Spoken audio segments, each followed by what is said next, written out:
Are you ready to face something that has no name but leaves scars? It's time to discover what lies beyond the light. Only if you are ready to face the deepest horror should you step inside.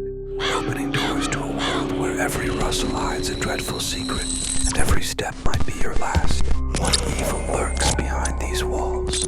What dark forces awaken in the night's silence? What happens when your deepest fears begin to haunt your consciousness? Leave all hope and comfort behind. Turn on the light if you dare, and be ready to discover what hides in the darkest corners of your fear. In the depths of a dark and impenetrable forest, looming over a small town on the edge of civilization, there were legends that sent shivers down the spine of anyone who heard them.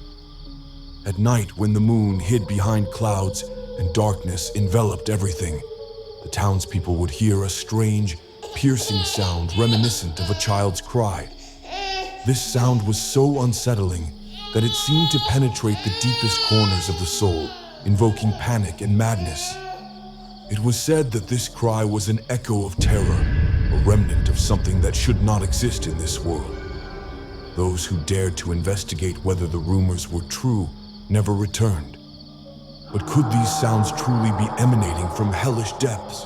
Or was there something even more sinister at play?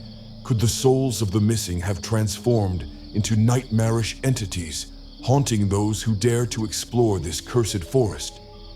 And what lies behind this piercing child's cry? Why did everyone who tried to uncover the truth vanish without a trace? The locals avoided the forest, especially after dark, claiming that the darkness there was not only physical, but supernatural. Could these shadows be living beings, devouring everything that approaches, or were they the creations of some ancient evil? They spoke of terrible things happening to those who dared to set foot on this cursed land, always starting their tales with how someone disappeared without a trace. Does the forest have a will of its own, controlling its every move? Or is it merely a consequence of ancient curses? The legend said that the forest held terrible secrets tied to events that happened many years ago. It was said that in the distant past, when the town was merely a tiny settlement, a woman named Adele lived in the forest. She was known for her dark magical knowledge and practiced witchcraft. Accused of dreadful deeds, Adele was banished from the village. In her exile, she had to take several children with her, whom she had sheltered. It is said that the spirits of these children still wander the forest, seeking revenge for their deaths and searching for their forgotten home. But what if these spirits are not merely seeking peace, but are eager to exact revenge on those who dare to disturb them? Some claimed that Adele trapped the souls of those who tried to uncover the forest's secrets. But what is the true cost for those who disturb their peace? Can these spirits take something more valuable than just a life? Could the deceased children have become something more horrifying and malevolent than mere ghosts? And what truly lies behind these shadows that follow every step? Stories about the forest were passed down through generations, accumulating new details and terrifying specifics. It was said that at night, one could see darkness enveloping the trees, and a strange, eerie atmosphere lingered in the air. But why did everyone who saw these lights never return? According to accounts, sometimes eerie glowing lights appeared, luring people deeper into the forest, and as they approached, the lights would vanish, leaving them alone with their deepest fears.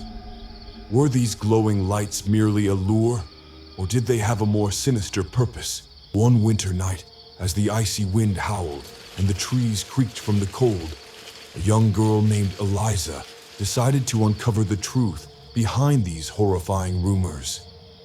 Her family had warned her repeatedly of the danger, but her curiosity was irresistible. She was determined to learn the truth hidden in the forest, even if it cost her life. But could she truly comprehend everything she was about to see?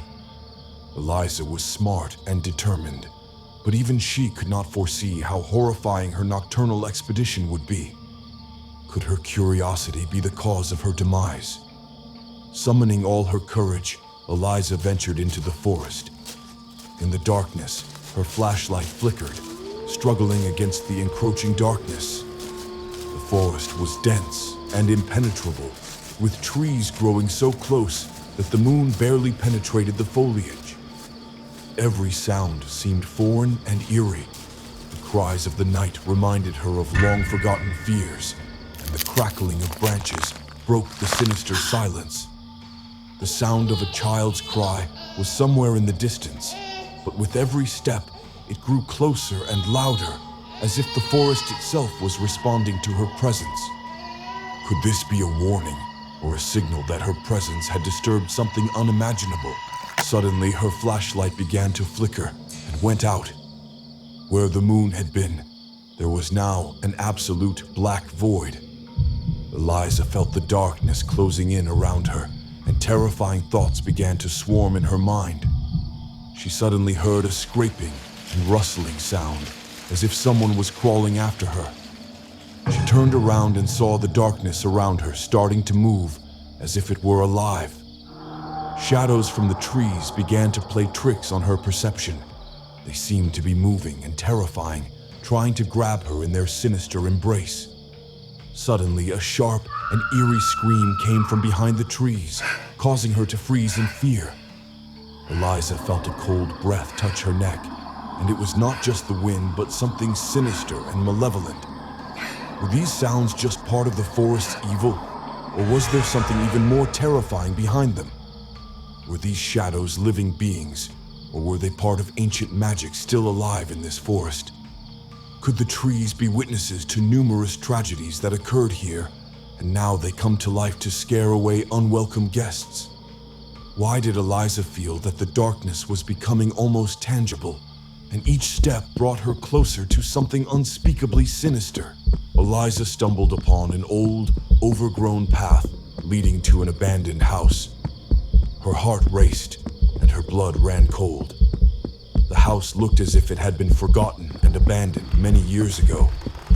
The gray walls, covered in moss and decay, seemed like faces laughing at her bravery. The old wooden door was partially destroyed, and a cold wind whistled through the crack, producing ominous sounds. The crying had become so loud that it drowned out all other noises.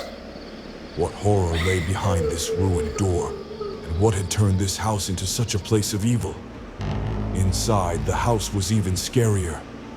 Eliza entered a dark corridor where the darkness was so thick that her flashlight seemed unable to penetrate it.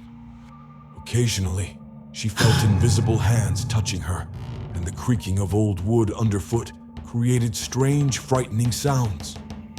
Crying was not just a sound. She saw bloody streaks appearing on the walls, forming terrifying faces. At first, they were barely noticeable, but soon they became clearer, as if they were converging and becoming more distinct. These bloody faces laughed and screamed, their expressions shifting from terror to malice. What evil could create such horrifying images, and what made these faces come to life on the walls? The flashlight's light began to flicker and went out, leaving Eliza in complete darkness. When Eliza reached an old nursery, where a crib stood in the center and old, torn toys lay scattered around, the atmosphere became even more sinister. The crib, standing in the corner of the room, began to rock on its own, and the toys seemed to start moving by themselves. The darkness in the room came alive, and Eliza felt the air growing thick and heavy. It seemed that someone had been there before her, and perhaps it was something that did not want her to stay. What horror awaited her here, and why did it seem that the toys and crib were coming to life out of fear? Eliza felt her mind beginning to crack under the pressure of terror. Her own fears began to materialize in these horrifying visions, each more frightening than the last. Her legs grew weak, her breathing became heavy, and her heart beat so hard it felt like it might burst from her chest. Were these feelings just illusions, or a real reflection of what was happening in this sinister place? As dawn began to break, the forest became less menacing, but for Eliza, it was too late. She ran as best as she could, but she still heard the eerie crying in the distance, chasing her. The legend of the forest and the abandoned house remained untouched, and dark forces might have gained a new victim, adding another soul to their sinister arsenal. Eliza disappeared, and her fate remained a mystery, as did the secrets hidden in the forest and the house. The terrifying moments she experienced became part of a new horror permeating the forest, and anyone daring to approach risks becoming the next victim of this malevolent darkness. But what really happened to Eliza? Could her fears and horror have become part of something far more sinister than a mere curse of the forest?